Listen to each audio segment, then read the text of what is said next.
High viewers, कैसे आप? नमस्कार। हमारे पास एक अभी रिसेंटली केस आया है under section 142 for assessment year 22-23। Basically background बता दूं मैं, जो हमारा एसएससी है वो इनकम टैक्स भरता है, सैलरीड पर्सन है, अराउंड 15 लाख के आसपास की सैलरी है, इज अ टेक्निकल पर्सन। तो हमारे पास जब डिस्कशन हुआ, उससे बात हुई, उसका केस हमने देखा, तो हमने उसकी बैंक स्टेटमेंट एनालाइज करी, जहां पता चला कि उसके पास एक ट्रांसफर आ रहा है 90,000 से लाख रुपए हर महीने। तो हमने उससे बात करी ट्रांसफर कहां से आ रहा है, कौन सी कंपनी से आ रहा है। तो उसने बताया वो एक कंपनी में डायरेक्टर है, यानी कि उसने एक एलएलपी खोल रखी है जहां पे वो डायरेक्टर है और हर महीने 90,000 से लाख रुपए ले रहा है।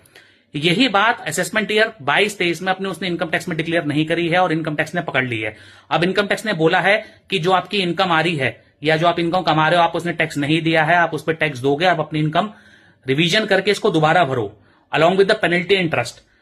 तो अब हम इसमें रिप्लाई तैयार करेंगे और देखेंगे कि इसमें कितना टैक्स हम बचा सकते हैं, इसमें हम कैसे रिप्लाई कर सकते हैं और एसएससी को मैक्सिमम पेनल्टी से या मैक्सिमम इंटरेस्ट से कैसे बचा सकते हैं। फ्रेंड्स, अगर आप अपनी इनकम टैक्स रिटर्न भर रहे हैं और अगर किसी कंपनी में आप पार्टनर है, डायरेक्टर हैं या एलएलपी या आपने कुछ भी खोल रखा है, तो उसकी इनकम जरूर डिक्लेयर करें।